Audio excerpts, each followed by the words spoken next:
Hi there, it's Kevin with RogueDeckBuilder.com with match number 1 with our Rally the Constellations deck. Yes, we'd like to play first. This is a keepable hand. I don't like to have double Rally the Ancestors in the hand, but this does give us some padding against Thoughtseize. So we're definitely going to keep this. We have 2 lands. We can cast the Spy for a turn. We can cast the Mogus Marauder or Grim Guardian if we draw a land in 3 turns. So we have our 2 draws actually to draw into a land. So we'll just go ahead and throw out the Swamp.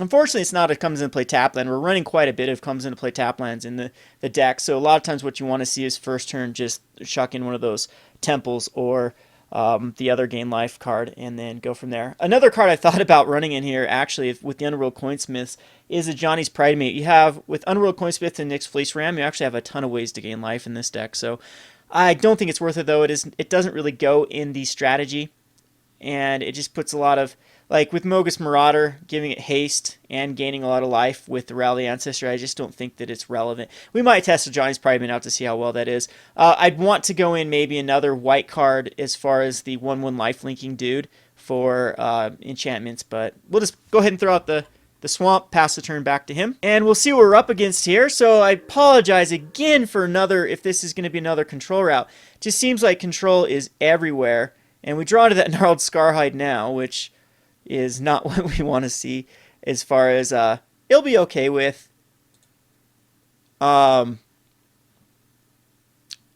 next turn if I don't draw into a land. We're looking pretty good with the Rally Ancestors here, so just going to go ahead and Spy for return, pass the turn. I have played this match a ton now, and UB Control, what you have to do is you just have to get the jump on them, and then it seems to be a pretty easy matchup. Rally Ancestors is so powerful, being instant speed. There have been a number of times that they tap out for Pearl Lake Ancient, and thinking that they're fine, and then you just resolve around the Ancestors and actually get lethal through the Grim Guardian. So, anywho, I'd actually like to see a Grave Strength next turn, unless he puts, there's another black source, so maybe not. So what I'm going to do is I'm just going to attack him with the Spiteful Return, and then chuck out a Grim Guardian if I draw a land. If not, it's going to be Gnarled Scarhide. So there's a land. Unfortunately, it's a tap land. So I'm just going to go ahead and attack in. See if he does Bile Blight this. Bile Blight, Freakish Cure are the 2 cards that can kill it in the format.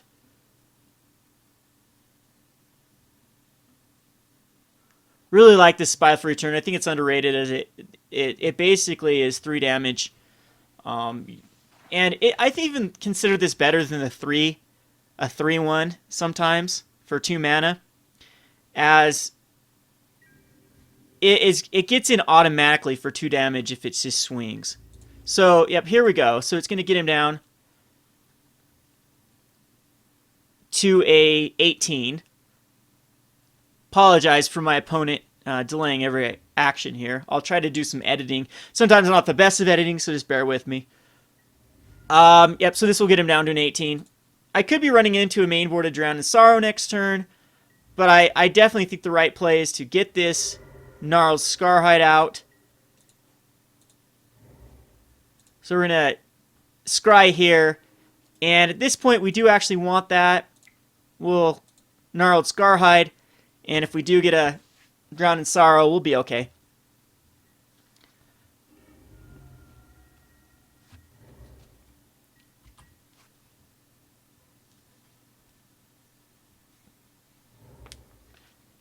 Alright, so no Drown in Sorrow. We'll just go ahead and I think we just Mogus. No, I'm going to save the Mogus Marauder. I'm just going to go ahead and attack in with these.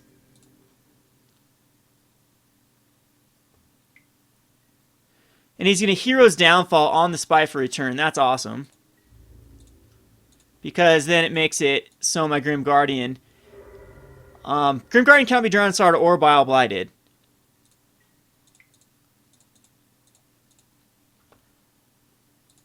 So he's down to a 14. 1 more mana and we have the Rally Ancestors mana. And if we get him down to a 4, we'll actually need to get him down to a 3. Thoughtseize is not going to be bad. He'll take a rally, I'm sure. But it costs him 2 life. I wonder if he just takes a Mogus Marauder here. Mogus is pretty lethal with Rally, though. I mean, he's got to have like a main-boarded negate to get around this rally if he doesn't drop another land source. So he just does take one of the rallies, which again is, we did have that padding against the Thoughtseize. So unfortunately it's another land, but we do need that land. So we are going to Mogus Marauder here. And I wonder if he counters it. But he's going to be taking another 3 if not. And then it's just going to be playing the... Yep, dissolves it. That's a dissolve that can't get a rally, though. And he is down to an 8. So he could have a Crux of Fate. If he does go Crux of Fate, though, is that lethal? Not quite. I hate this Master of Feast. It gives card advantage. I don't even know if I want it in this deck. It seems like every time I cast a Master of Feast, my opponents get exactly what they need. So Hero's Downfall on the Gnarled Scarhide, which takes him down to a 7. So I could get him down to a 5. We're going to go ahead and master of Feasts, which will do a damage, get him down to a 6. And that's 1, 2, 3, 4, 5 that will be in the graveyard. Double Hero's Downfall is out of the way. I can see if he Crux of Fates here, it's just over. And now he's down to a Master.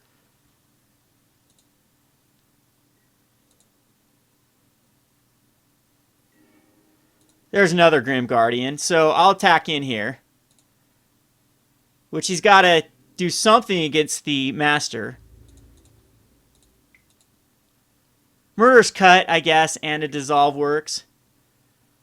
But it's just going to be a Hero's Downfall. And I do have not quite the kill.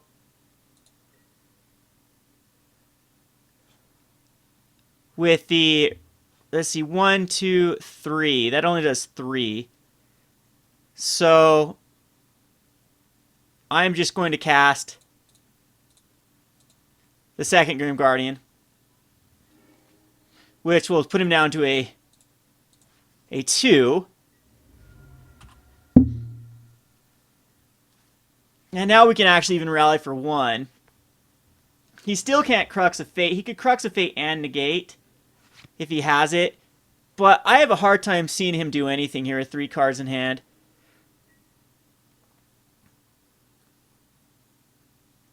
Do we even cast a Brain Maggot? I think I do. I think this is actually better. Because I can rally for 1 in response.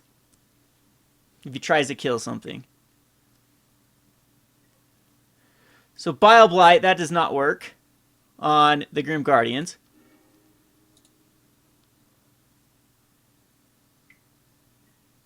And Bile Blight, and does he have that last...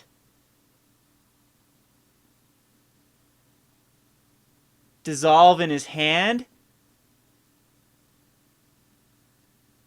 Now let's get it out if he does.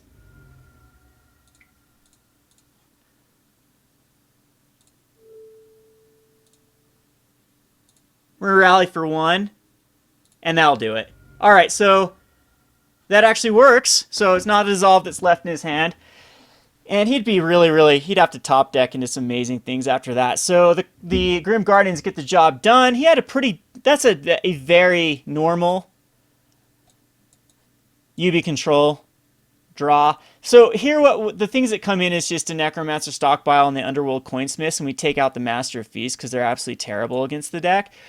We could bring in a Whip of Erebus, but Whip of Erebus has the most synergy with Master of the Feast.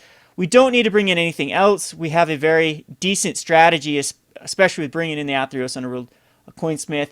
Of course, Fleece Rams don't need to come in. Merciless Executioner doesn't need to come in. Bile Blight doesn't need to come in, etc., etc., etc. So we'll just submit this. One other card I thought about is Age of the Fates, since everything bestows in this deck. and maybe taking out the Master of Feasts, as Age of the Fates has a lot of implications against, like, the Heroic deck will give us another way to beat out the Heroic deck. I mean, the Heroic deck has a very tough time dealing with Age of the Fates. The Death Touch is hard for them to deal with, and then any sort of Heroic type strategy is very... Grave Strength actually targets it. So, this is fine. Not the greatest, but we'll be able to Temple of Silence. And against UB Control, we do want to hit land drops. The Underworld Coinsmith is actually the MVP of this matchup, as it can get in there for quite a bit of damage late game, just by resolving an Underworld Coinsmith. So we'll Temple of Silence. That'll be a nice little Brain Maggot. And I'm going to go ahead and put that on probably bottom at this point, because we can't cast it. Oh, we can actually. But I do want to just hit relevant creatures.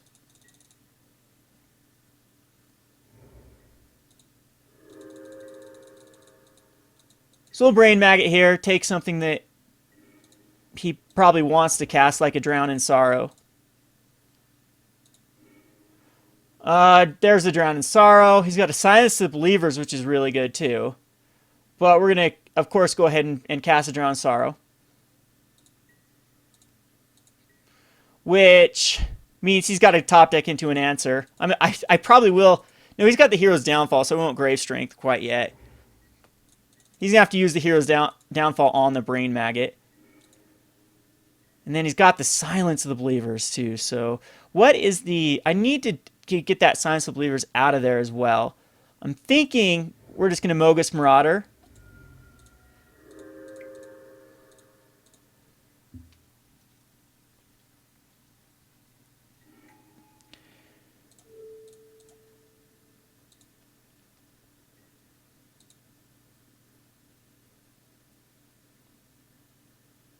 And I'm sure that Hero's Downfall is going to go on the Brain Maggot. Yeah, it did its job, though. It ate a Hero's Downfall.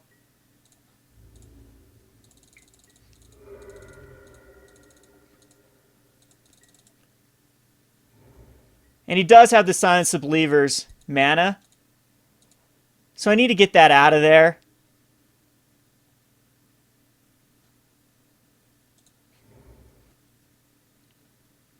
Huh, this is interesting.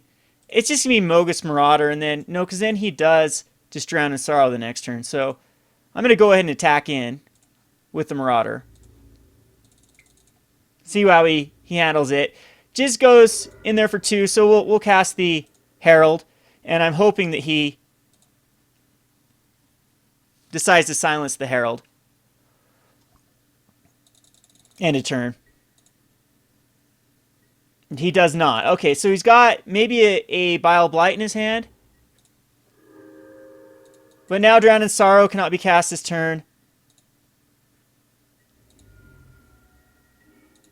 Another Caves is not what I like. I'm going to again go ahead and attack in. And I'd be very, very surprised if he doesn't just blow the Silence of Believers here. Oh, sweet. That is very, very good. Unfortunately, the Grave Strength's not an instant.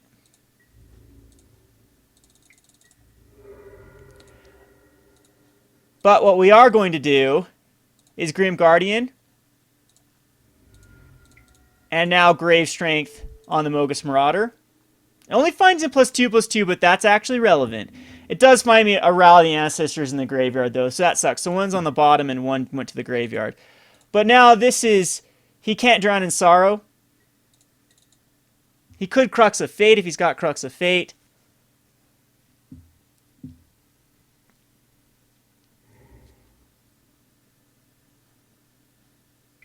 Not a lot of stuff in his graveyard. Might have double Drowned. No, but see, Murder's Cut. Again, on a guy that he probably wanted to drown off. There's a Spiteful Return. Gonna cast the Spiteful Return.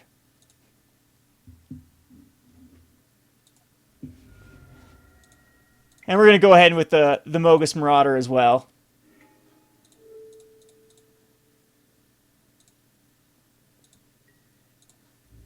He's going to get value out of his Drown in Sorrow now. But this takes him down to an 8. And it's going to force that Drown out. Yeah, it doesn't have a lot of cards in his graveyard for the Dig Through Times. Down to a 7. Any Rally of the Ancestors is lethal from the graveyard. Well, not quite. 1, 2, 3, 4. Oh, yeah, Thermogus Marauder, I'm sure. So there's a Drown Sorrow. That's expected. And he bottoms a card. And uses another Drown in Sorrow. So 2 for 3. And now, hopefully we draw into a Rally of the Ancestors and just win the game out right here. Underworld Coinsmith would be great too. Oh, perfect. That's a beautiful card.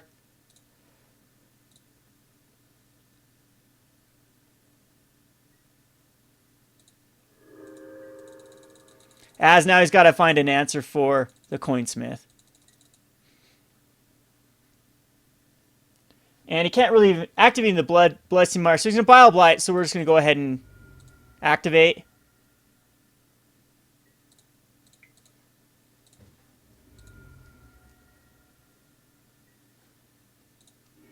And he's down to 1 card. And double... Okay, so he's down to top deck mode.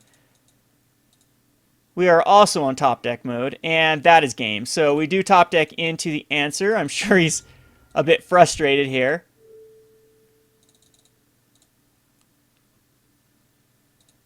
As a rally, gets what we need. Alrighty, so very simple match there. Again, it does very well against UB Control. This has been Kevin with RogueDeckBuilder.com. Thanks for watching.